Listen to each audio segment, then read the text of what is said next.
Convidar você a abrir a sua Bíblia em Romanos, capítulo 8, versículo 18. Aqui está um texto que tem tudo a ver com aquilo que nós estudamos aqui domingo passado à noite, falando sobre a volta de Cristo. Romanos 8, verso 18, assim nos ensina a palavra de Deus.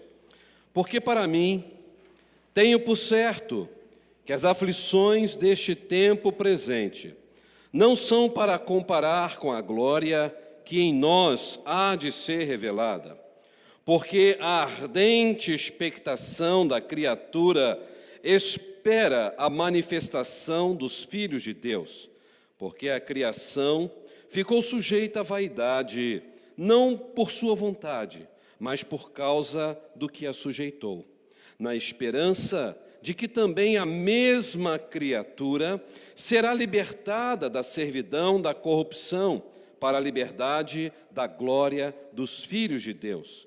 Porque sabemos que toda a criação geme e está juntamente com dores de parto até agora. Vamos orar? Pai, obrigado pela Tua santa palavra, que é lâmpada para os nossos pés, é luz para os nossos caminhos, é a espada de dois gumes que penetra na profundeza do nosso ser. Te louvamos, ó Deus, por todos os estudos que temos tido aqui na Tua casa, especificamente nas quartas-feiras. Obrigado, ó Pai, por cada vida que tem participado. Obrigado, ó Deus, pelo privilégio que temos de poder nos debruçar diante da Tua santa palavra. Pai, usa a minha vida como instrumento nas Tuas mãos, para que o louvor, a glória, o domínio e o poder sejam dados tão somente ao nome de Cristo Jesus. E é nesse nome que nós oramos, a razão da nossa vida. Amém e amém. Meus queridos irmãos, nessa parte final do capítulo 8 de Romanos, o apóstolo Paulo começou a falar agora sobre o que nós chamamos na teologia de parousia. E parousia quer dizer assunto sobre a volta do nosso Senhor Jesus Cristo. E todos nós podemos ver que esse texto, de fato, ele vai falar a respeito daquilo que a nossa humanidade está vivendo hoje também. Porque a história mundial, diante de tudo que nós estamos vivendo, e diante de tudo que este mundo já vivenciou até agora, nós podemos dizer que o planeta tem vivido momentos de grandes angústias, momentos de grande afastamento da presença do Senhor. Só que no passado, o mundo também tinha ódio, o mundo também tinha rancor, o mundo tinha desavença, mas não com todo esse ódio, não com toda essa divisão que nós estamos presenciando hoje, em pleno século XXI. Ódio e divisão, diante das informações pelas redes sociais, que diariamente revelam a política nacional, a política mundial e o conflito que nós estamos presenciando.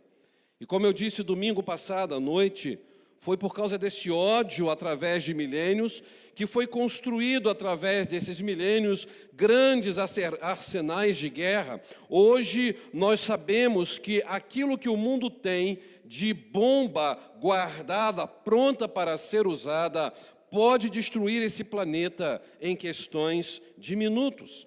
Se os irmãos perceberem, só a Rússia e os Estados Unidos possuem cerca de 86% de todo o arsenal nuclear mundial. Vocês conseguem imaginar? 2 países têm em suas mãos 86% de todo o arsenal nuclear mundial, Estados Unidos e a Rússia. E se os irmãos também olharem a expiração do Tratado de New START, em fevereiro agora de 2026, aumentou muito o risco de uma nova corrida armamentista e sem limites, porque além dos Estados Unidos, além da Rússia, países como a China, que está expandindo rapidamente o seu arsenal, países como a França, Reino Unido, até o Paquistão, a Índia, Israel e a Coreia do Norte, hoje já possuem armas nucleares. Ou seja, os 14% para completar os 100% de armas nucleares estão na mão agora desses países. E, meus irmãos, isso torna o cenário multipolar e mais complexo. E eu creio, meus irmãos, que nós já estamos a um passo para esse colapso mundial, porque o mundo está nas pontas dos pés para uma terceira guerra mundial. Só que esta terceira guerra não vai ter vencedores e nem vencidos. Por isso que o mundo está aflito, o mundo está preocupado. Se vocês lerem novamente o verso 18, foi exatamente isso que o apóstolo Paulo estava falando. Veja o que diz então Romanos 8:18. Porque para mim tenho certo que as aflições deste tempo presente não são para comparar com o quê? Com a glória que em nós há de ser revelada. Então, Paulo estava dizendo que as aflições do tempo presente eram cruéis, e isso naquela época. Imagine agora que a situação está muito pior do que na época do apóstolo Paulo. Se os irmãos olharem o cenário da Europa, da América do Norte, da Ásia, da América Latina, do Oriente Médio, os irmãos vão ver a loucura dos seus líderes hoje, que estão empenhados em bater no peito, cheios de si mesmos por causa do poder. E por que não dizer por causa até mesmo da sua fé, por causa da sua religião. Ou seja, o mundo está a um fio para uma batalha pior do que a gente já assistiu em todos os tempos. O que dizer do Brasil? Podemos dizer que sim, nós chegamos ao fundo do poço na nossa nação brasileira. A falta de credibilidade nos nossos três poderes está crescendo a cada dia. O cenário em Brasília é uma confusão. Os irmãos podem ver, cada dia é uma briga constante. Eu nunca vi isso na história. Senadores já idosos se levantando e saindo no tapa um com o outro. Não para de crescer a hostilidade entre os partidos políticos. A sociedade, irmãos, brasileira está anestesiada, porque não está vendo nada novo surgindo. E é por isso que a esperança está acabando. Ou seja, as crises que nós estamos vivendo hoje são crises terríveis, crises muito maiores e piores do que no tempo do apóstolo Paulo.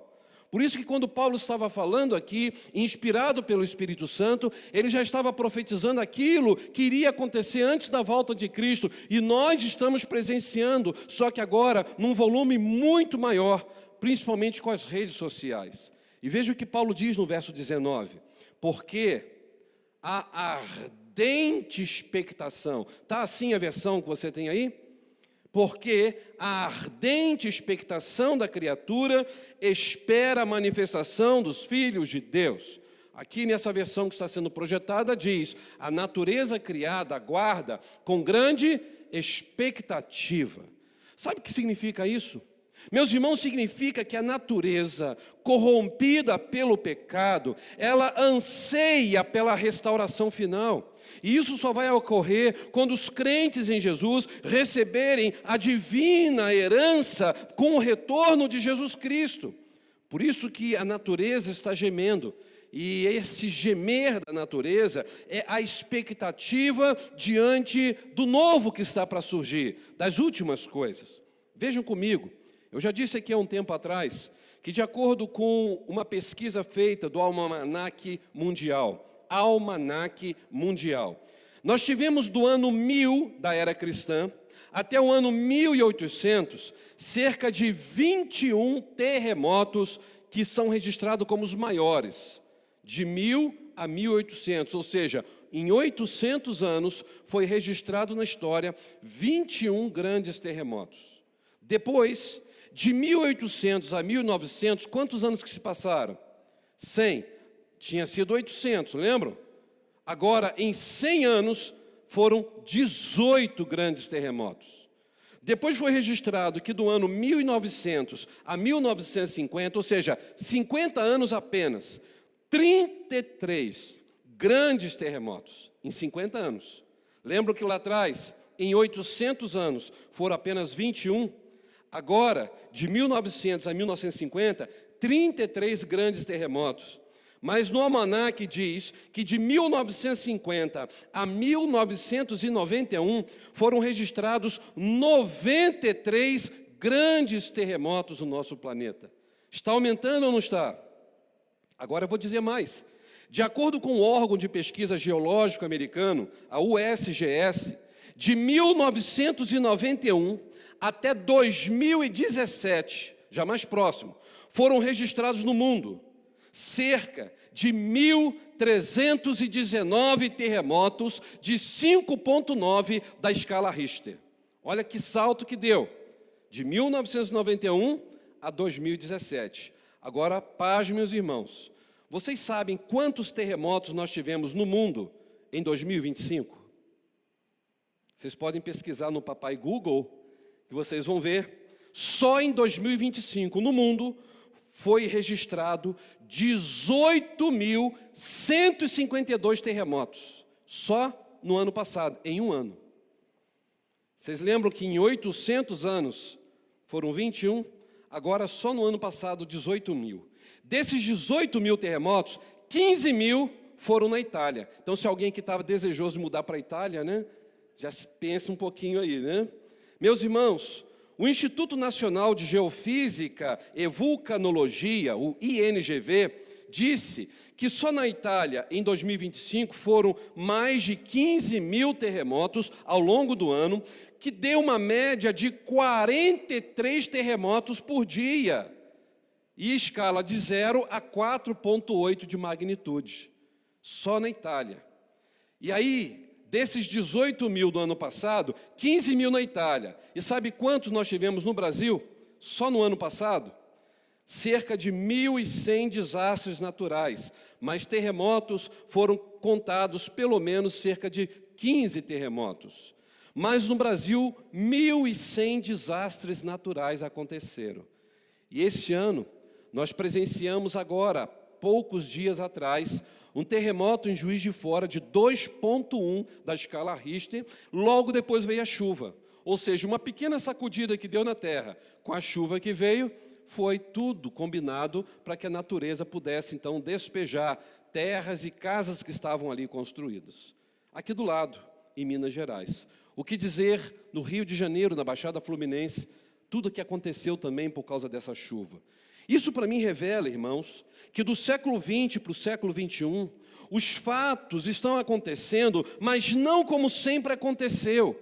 Agora em escala muito maior do que houve em toda a história do planeta. Irmãos, nenhuma outra geração testemunhou ao mesmo tempo tantas tragédias, tantos terremotos do que a nossa geração tecnológica. Porque todos os dias você pode ligar a televisão, você vai ver noticiários nas redes sociais falando de algum tipo de desastre. Então, meus irmãos, a capacidade destruidora, a frequência dos acontecimentos estão crescentes nas tabelas e nos gráficos. Quer maior prova, então, daquilo que Paulo estava dizendo há cerca de 2.000 anos atrás, de que o mundo, a criação, está numa ardente expectativa diante das últimas coisas? Irmãos, para mim, isso aqui não são apenas fenômenos naturais, não. Mas à luz do livro de Apocalipse que nós estudamos, para mim isso são trombetas de Deus que estão tocando sobre o mar, estão tocando sobre os rios, sobre os astros, sobre a humanidade, sobre todo o universo. E tudo isso como sinal da ira de Deus a uma geração que tem virado as costas para Deus e para a sua santa palavra. A criação, ela está presa, ela está em cativeiro, diante da vaidade, diante da corrupção, diante do pecado. É isso que Paulo diz no verso 20 e 21 agora. Veja comigo. Porque a criação ficou sujeita a quê? Está aí no verso 20. A vaidade ou inutilidade. Não por sua vontade, mas por causa do que a sujeitou, na esperança de que também a mesma criatura será libertada da servidão, da corrupção, para a liberdade da glória dos filhos de Deus. Ou seja, irmãos, o pecado, ele não só atingiu a raça humana, o pecado também atingiu toda a natureza. Então Paulo estava dizendo que a natureza começaria a gemer de dores para receber a nova, perfeita criação diante daquele que é puro e perfeito, que é Cristo, o Cordeiro de Deus. E essa velha criação, ela precisará deixar de existir para nascer uma nova e perfeita criação. É o que Paulo diz no verso 22, leiam comigo. Porque sabemos que toda a criação geme. E isso nós já aprendemos. A natureza, o universo está gemendo. Mas está gemendo de que maneira? E está juntamente com dores, está gemendo porque está com dores. Dores de quê? De parto. Sabe o que é interessante? Que nesse verso 22, Paulo usou para a palavra gemer, a palavra grega sustenazo. Sustenazo é a mesma expressão de uma mulher quando está dando à luz ali ao filho de parto normal e está gritando de dor, mas ao mesmo tempo gritando de alegria, porque está vendo o seu filho ou sua filha tão querido saindo e vindo a este mundo. Ou seja, a dor é grande, mas algo novo está vindo, a esperança está surgindo. É a mesma expressão. Então, quando Paulo está falando que a natureza criada está gemendo com dores de parto, é que a natureza está vendo que o novo vai surgir, um novo céu, uma nova terra virá, louvado seja o nome do Senhor. Toda a criação está nessa expectativa de dar à luz a uma nova criação. E nesse tempo de expectativa, o povo de Deus está esperando o tempo de ser o quê? Arrebatado. A igreja de Cristo sairá de cena. E aí, quando a gente olha esse texto, a gente vê que Paulo vai dizer também que o povo de Deus geme, a igreja geme. E diz o que no verso 23? E não só ela, ou seja, a criação, mas nós mesmos somos quem? A igreja do Senhor. E aí diz o quê? Que temos as primícias do Espírito. Isso significa que nós fomos selados pelo Espírito Santo. Também gememos em nós mesmos. Que tipo de gemessão é essa que está sendo narrada aqui? É aquele gemer que você espera a adoção. E o que é que faz o crente em Jesus gemer? Paulo termina dizendo: a redenção do nosso corpo. Está aí no texto, estão lendo? A redenção do nosso corpo. Meus queridos, para quem tem o Espírito Santo, entende o que está acontecendo no mundo hoje. A gente sabe que é mistério que tudo isso aconteça. Nação contra nação, reino contra reino, tudo que nós estamos vendo de catástrofes naturais, tudo isso a Bíblia já estava alertando.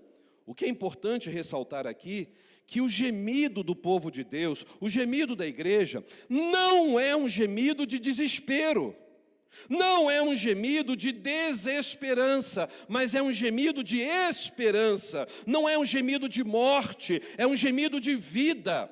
Na verdade, meus irmãos, nós como povo de Deus gememos exatamente porque nós não estamos conformados com a situação deste mundo.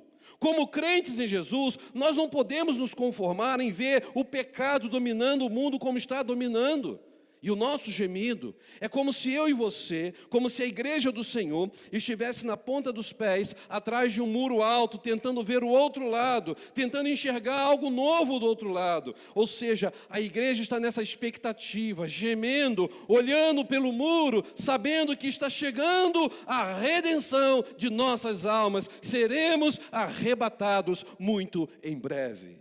Isso Paulo estava dizendo para aqueles irmãos de Roma, só que há 2000 anos atrás. Paulo estava dizendo que onde o nosso cativeiro desse corpo corruptível está, esse corpo fraco, doente, limitado, ele vai ser completamente mudado.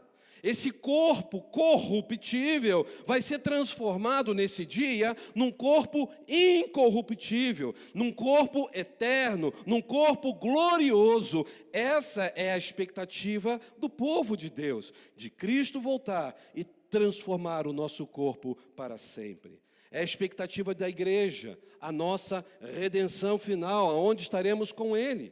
A salvação nós já temos pelo sangue de Cristo, mas nós teremos o dia de que teremos um corpo glorificado, transformado e vamos estar no céu para sempre com o Senhor da glória. É por isso que Paulo vai continuar dizendo que esse gemido não é pelo que nós estamos enxergando somente, porque nós cremos pela fé que em breve Jesus vai voltar e nós vamos para o céu. Você crê nisso? Nós cremos, nós vamos para o céu. Paulo vai dizer o verso 24, leia aí. Porque em esperança nós fomos o quê? Salvos. Você não creu em Jesus? Para que Jesus vai te dar uma salvação que você pode perder a qualquer momento? Que salvação é essa? Toda vez então que você perder a salvação, Cristo vai precisar vir a este mundo, morrer na cruz novamente. A salvação que Cristo nos oferece é para sempre. O problema é que tem muita gente convencida na igreja e não convertida, não experimentou a graça de Deus. O próprio Paulo disse, pelo Espírito Santo, se alguém está em Cristo, nova criatura é. As coisas velhas se passaram. Por quê?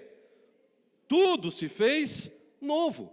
Então Paulo está dizendo no verso 24, em esperança fomos salvos, porque tudo se fez novo. Ora, a esperança que se vê não é esperança.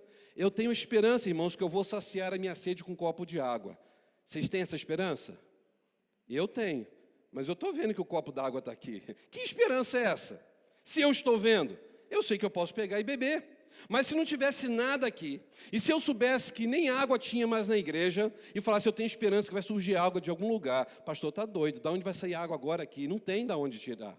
Eu lembro muito bem, meu pai e minha mãe, sempre quando íamos visitar minha avó em Teresópolis, nós saímos de Nova Friburgo para Teresópolis, na Viação Teresópolis. E na Viação Teresópolis era aquele ônibus que o motorista ficava com aquele negócio, a manivela, lembra?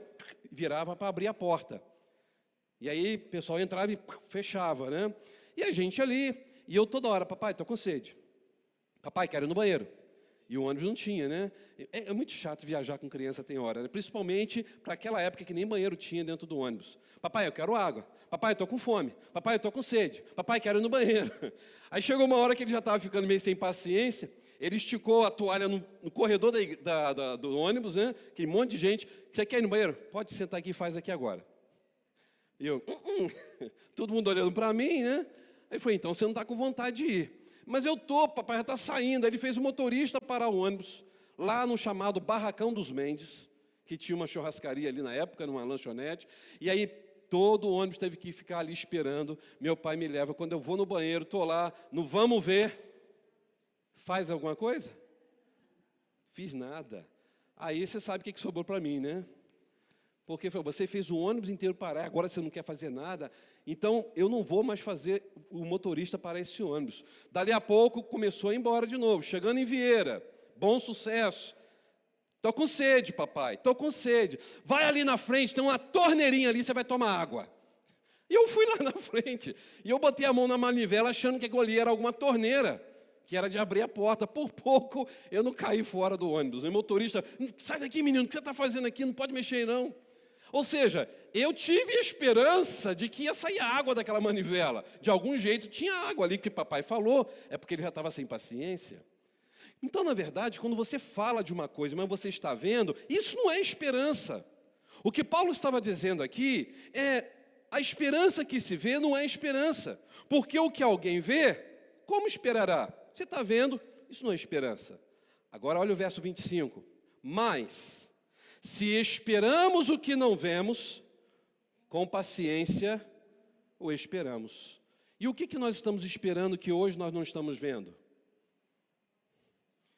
Pensando como crentes em Jesus e como igreja. Qual é a maior expectativa da igreja hoje?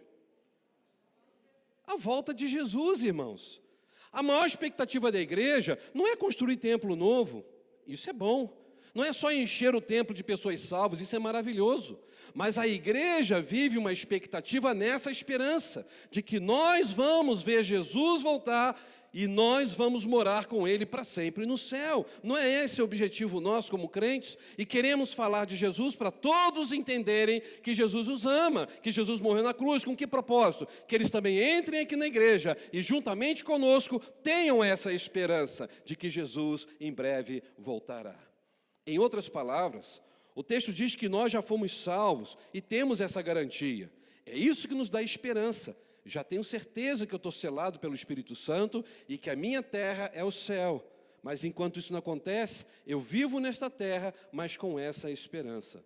Meus irmãos, a consumação dessa salvação, nós ainda não estamos vendo, nós somos salvos, mas a consumação é quando nós sairmos de trás desse muro que estamos em pé, na ponta dos dedos, e estivermos justamente lá, no lar celestial, aonde nós temos depositada a nossa esperança, a qual eu e você estaremos juntos com o nosso Salvador para todo sempre.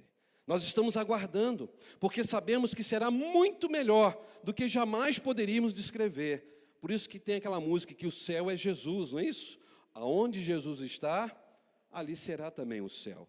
Meus queridos, o nosso gemido não é de desespero como igreja. O nosso gemido não é de medo, não é de fracasso, não. Não é de agonia, não é de derrota, não. O nosso gemido é pela grande expectativa do nosso arrebatamento, da nossa partida, para estarmos face a face com o nosso grande, eterno e poderoso Salvador Jesus Cristo. A Ele sejam dadas glórias, louvores pelos séculos dos séculos. Amém. É por isso que a igreja está gemendo, mas nessa esperança, porque a igreja crê que algo novo e lindo está para nascer sobre nós muito em breve. Jesus está chegando. Mas vejam comigo ainda, Paulo continuou dizendo que não seria só a natureza, a igreja, gemendo não, mas há também um gemido nos céus, e nós já estudamos isso aqui já na igreja. É um gemido que está também nas entranhas da divindade, da trindade sagrada. Olha o que diz o verso 26. E da mesma maneira também, o Espírito ajuda as nossas fraquezas. Que Espírito é esse? Espírito Santo.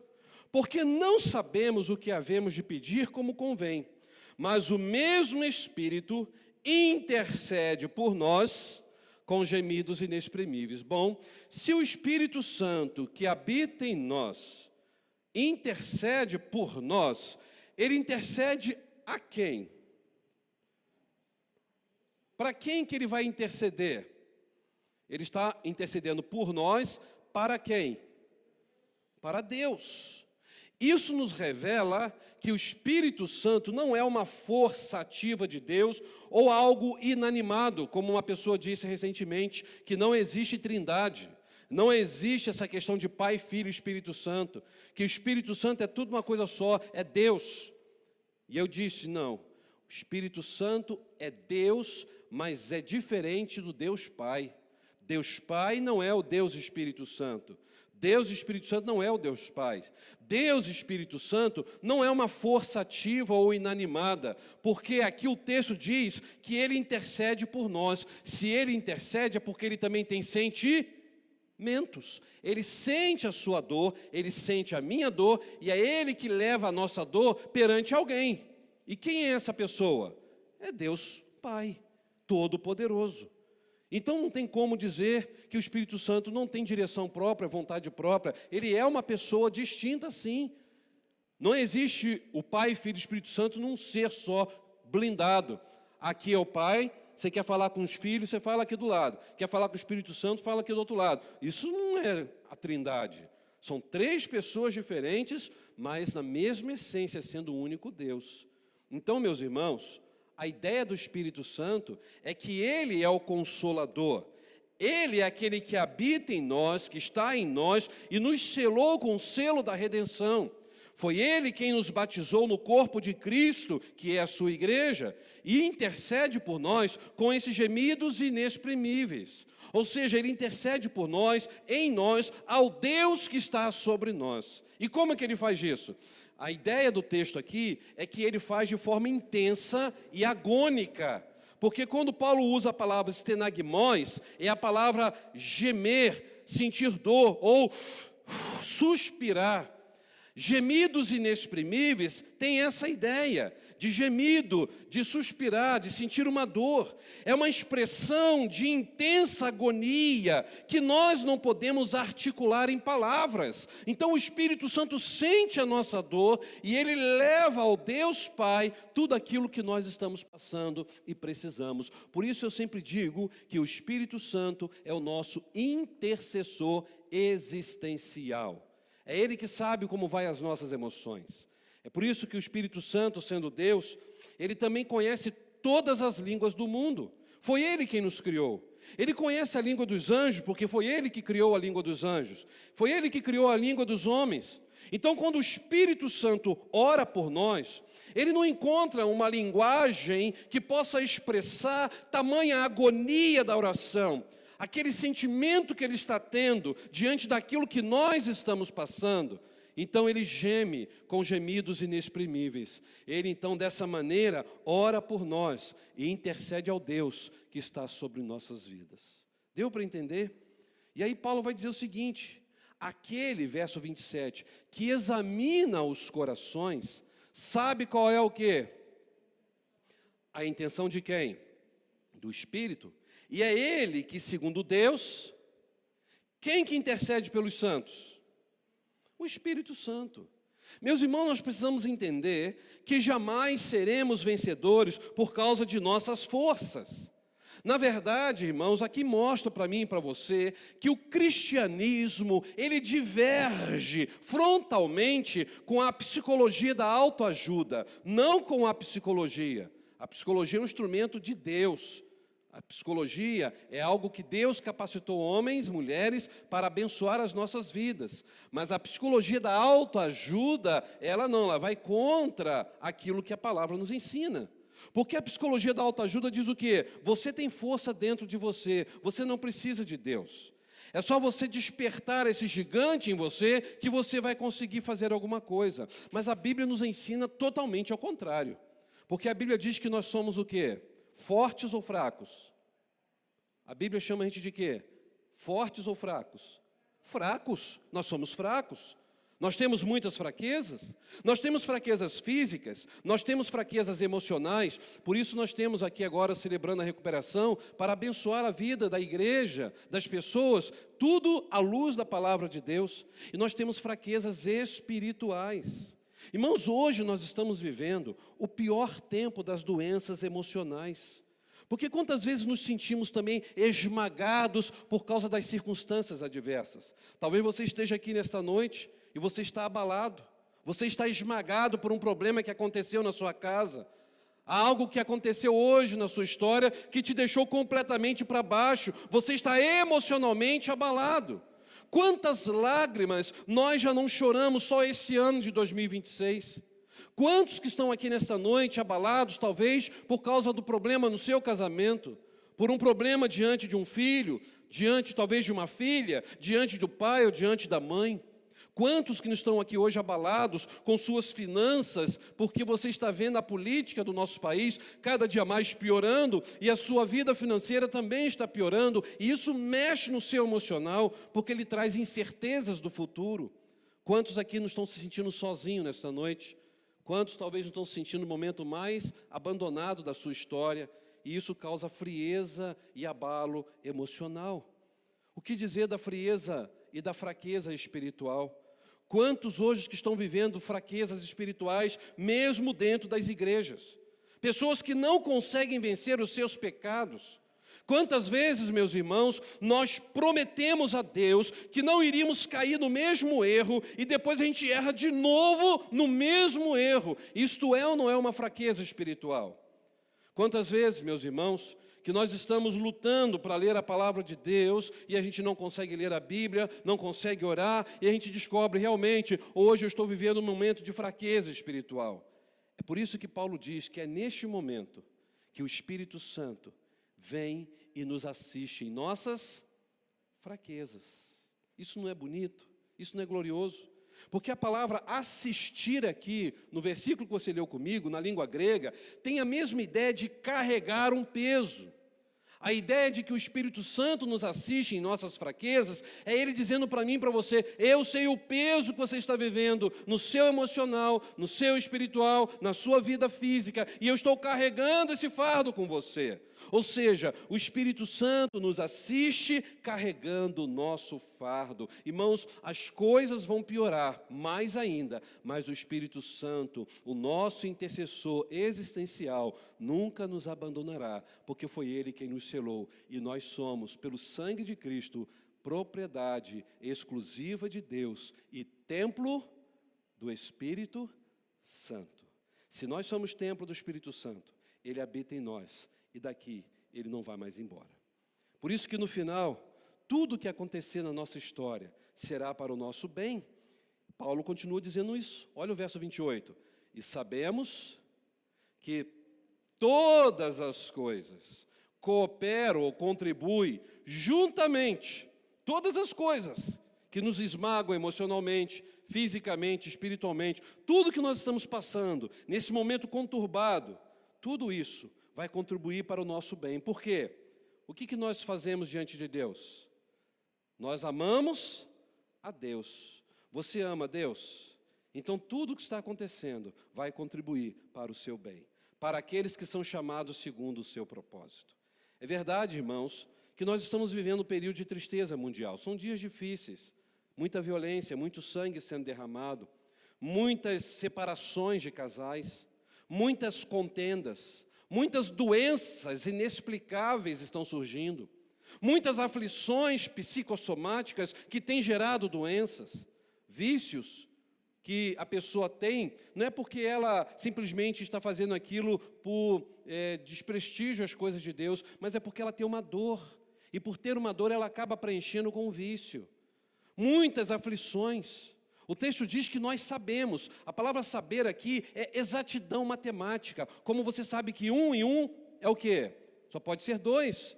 Então nós sabemos, temos certeza que todas as coisas vão cooperar para o nosso bem, porque nós amamos a Deus. E aí, meus irmãos, eu pergunto a todos, será que em algum momento Deus deu algum vacilo e Ele perdeu o controle da história da humanidade? Vocês acham que Deus perdeu o controle da nossa vida? Não.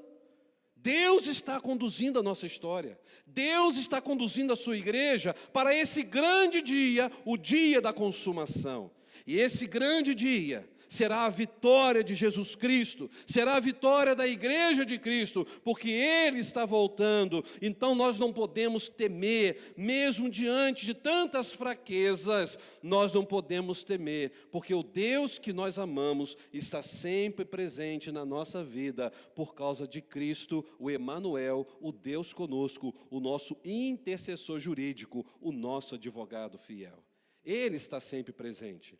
É por isso que ele diz no verso 29, olha só, porque o que dantes conheceu. O que dantes conheceu? Conhecer com antecedência. É Deus dizer, eu já sei o que vai acontecer. É Deus falar para mim e para você, eu sei o que você vai pensar amanhã. Você nem sabe o que você está pensando agora direito, né? E o que você vai pensar amanhã, Deus já sabe. Isso se chama presciência. É Deus sabendo de todas as coisas antes de acontecer. Então olha o que Paulo diz, o nosso Deus que nós amamos, o nosso Deus que trabalha para o nosso bem, Ele nos conheceu antes de nós existirmos. E por isso, por Ele nos conhecer, Ele já sabia que o pastor Pedro um dia iria aceitá-lo como Salvador. Ele já sabia que o Douglas iria aceitá-lo como Salvador. Ele já sabia de tudo isso. Não é que Deus chegou e programou, acho que eu vou mandar o Douglas para o céu, eu acho que vou mandar o Júlio para o inferno, né? Você imagina Deus fazer uma coisa dessa? Deus escolhe um para o céu e outro para o inferno. Eu não creio nesse Deus. O Deus que eu creio é um Deus de amor. A Bíblia diz, porque Deus amou os eleitos, não é isso? Ah, não é o mundo, né? Ali a palavra cosmon é mundo, não é eleitos. Porque Deus amou o mundo, de que maneira? De tal maneira, que fez o quê? Que deu o seu Filho unigênito, para quê? Todo aquele que nele crê, não pereça, mas tenha a vida eterna. Quem crê nele não está condenado, mas quem não crê, então quem crê nele vai passar ainda por alguma condenação? Se o texto diz que nós não somos condenados, porque pelo sangue de Cristo nós já fomos perdoados. Então, Deus já sabia que eu e você iríamos ser sensíveis à sua voz. Então, por isso, Ele nos predestinou para sermos conforme a imagem do seu Filho, a fim de que seja o primogênito entre muitos irmãos. Irmãos, então o que o texto diz é que antes de toda a criação de Deus, Deus já te conhecia, Deus já me conhecia, Deus já nos amava.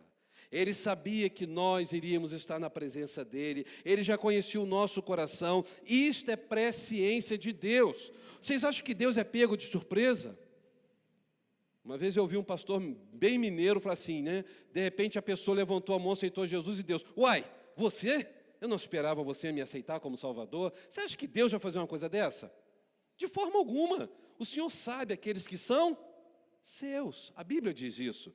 É por isso que Deus separou a sua vida, para que hoje você pudesse estar na igreja, mesmo nesse tempo de dor, mesmo nessa hora de adversidade. Ele, o nosso Deus, está nos dando uma nova oportunidade para começar em nós uma nova história diariamente, porque quando nós estamos vivendo Cristo diariamente, estamos sempre experimentando o novo de Deus.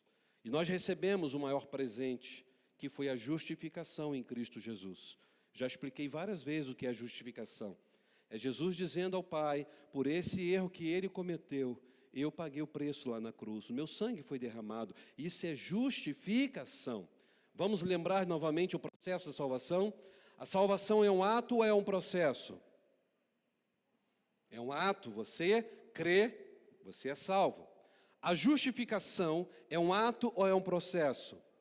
É um ato, você foi justificado. Você pode até falhar, mas o Espírito Santo vai apertar seu coração, você vai pedir perdão imediatamente. Tem muita gente na igreja que acha que é convertido, mas não é, porque está sempre pecando e acha que não tem nada demais e continua pecando. Então você não foi alguém que nasceu de novo. Você não sabe o que é ser justificado. E depois a regeneração. O que é regeneração? Um ato ou um processo? É um ato. Você foi regenerado, você nasceu de novo, foi gerado novamente. Isso é um ato, você nasceu de novo, é nova criatura. Mas a santificação, aí é um processo. Cada dia você vai procurando ter mais intimidade com Deus. Então Paulo vai dizer justamente isso no verso 30. Aqueles que predestinou, claro, pela sua presciência, a eles os chamou, e os que chamou, a eles os justificou, e os que justificou, o que Paulo vai dizer agora? A estes também fez o quê? Glorificou. Pergunta aos irmãos, nós já fomos glorificados? O que é a glorificação? É receber um novo corpo. Nós vamos estar tendo um corpo espiritual, incorruptível. Já fomos glorificados? Não. Do nosso cronos, não. Mas no Kairos, sim. Porque hoje, se eu morrer, eu vou estar com Cristo para sempre, com um novo corpo lá no céu. Mas aqueles que continuarem aqui vão viver na cronologia, aguardando esse dia. Mas dentro do tempo de Deus, tudo está consumado. Lembra que eu falei lá de Apocalipse? Aquele povo todo está lá no céu gritando, digno é o Cordeiro que foi morto, de receber a honra, a glória, o domínio e o poder. Aquele povo todo foi quem? Steven Spielberg, que montou um cenário lá porque Deus contratou? Quem eram aquelas pessoas?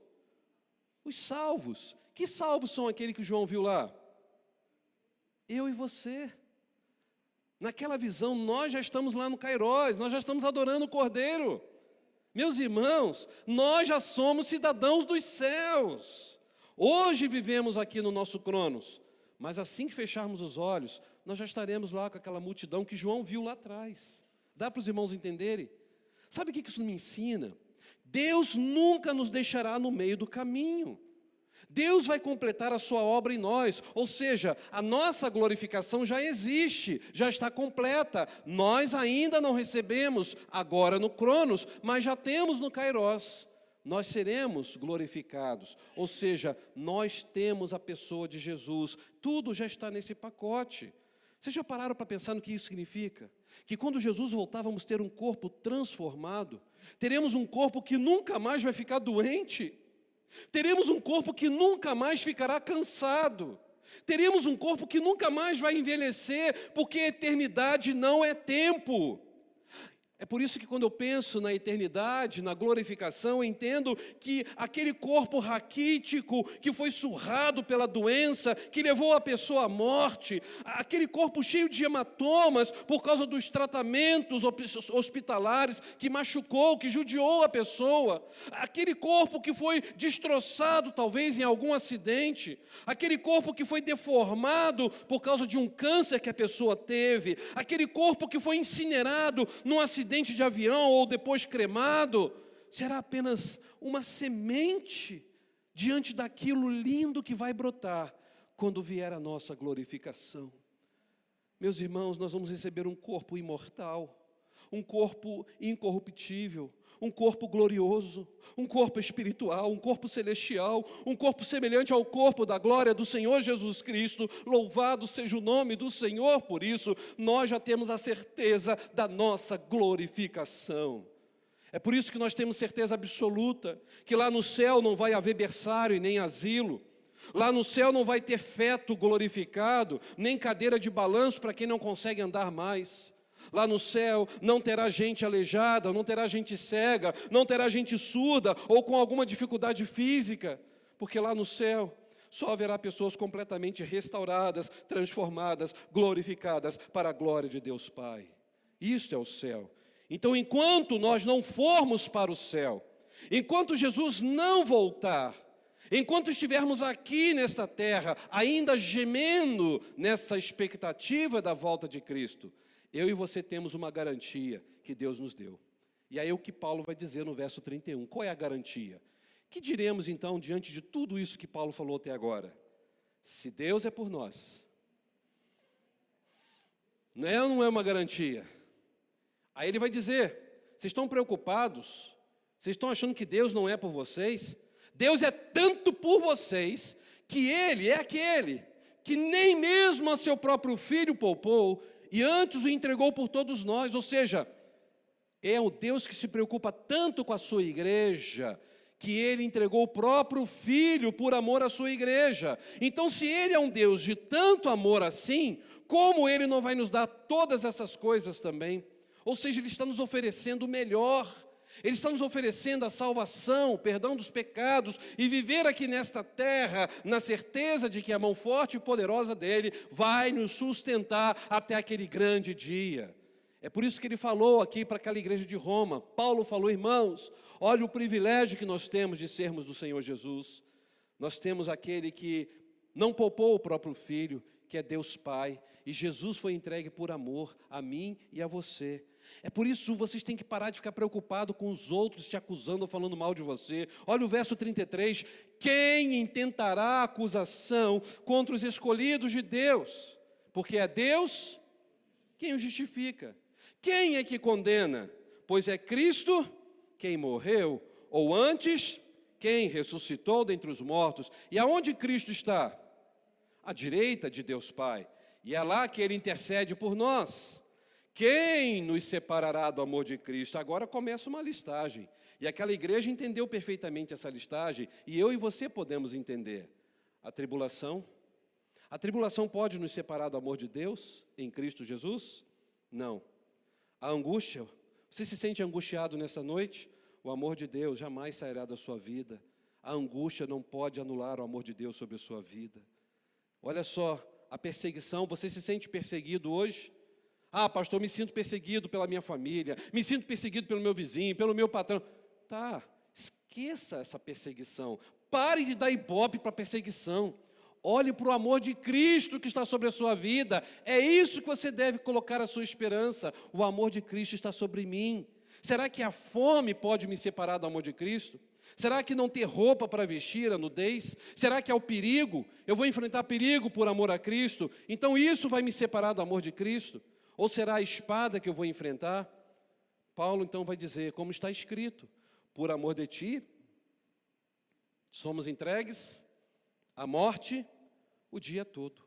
Naquela época, falar que você era crente em Jesus era sentenciar a sua própria vida para a morte. E meus irmãos, aqui o texto está dizendo que nós somos reputados como ovelhas para o matadouro. Eu não sei se vocês viram lá no país africano, que aconteceu agora essa semana, que eles começaram a colocar crentes em Jesus dentro de uma vala de terra e começou a enterrá-los vivos. Vocês viram isso? Viu? Os pés aparecendo e as mãos aparecendo só porque eles servem a Jesus Cristo. Irmão, servir a Jesus aqui no Brasil está sendo maravilhoso. Acabou o culto, vamos para o nosso carro, vamos para a nossa casa, tem um lugar para dormir, temos o que comer. Se tiver de dieta, você toma lá o seu chazinho, não é assim? Toma o seu banho, vai lá ver alguma notícia e vai dormir em paz e segurança. Agora, ser crente no Senhor Jesus nesses países, que o crente em Jesus não pode nem falar que é crente, que senão morre. Quantos que estão morrendo agora, neste momento, por amor a Cristo? E às vezes nós estamos reclamando de tantas coisas aqui nessa terra chamada Brasil.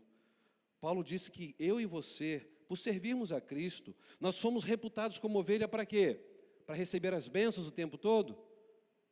Que tipo de ovelhas que Paulo compara a igreja aqui? Ovelhas que estão destinadas para o matadouro.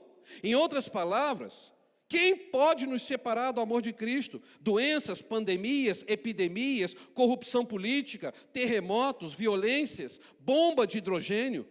Nada disso, irmãos. Nada pode nos separar do amor de Deus em Cristo Jesus, porque a nossa vida está nas mãos daquele que tem controle da nossa história em suas mãos.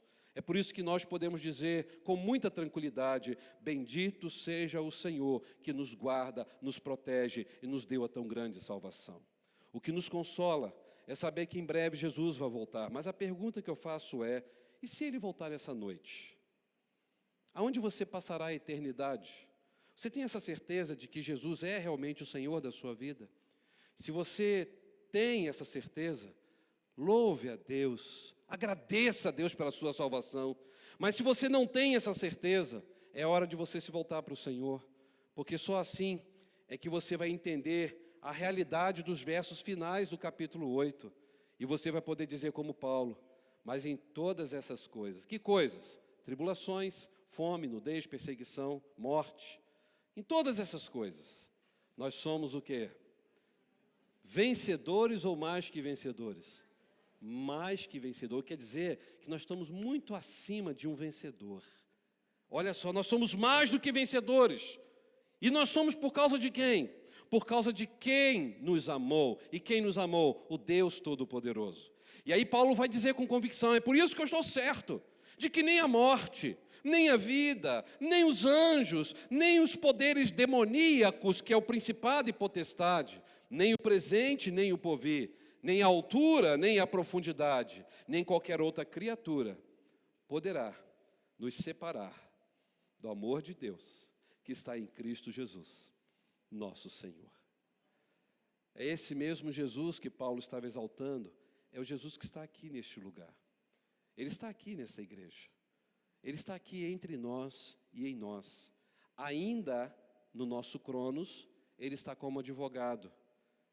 E aí nós precisamos saber: Ele tem sido de fato o Senhor da nossa vida ou apenas um amigo que nós temos?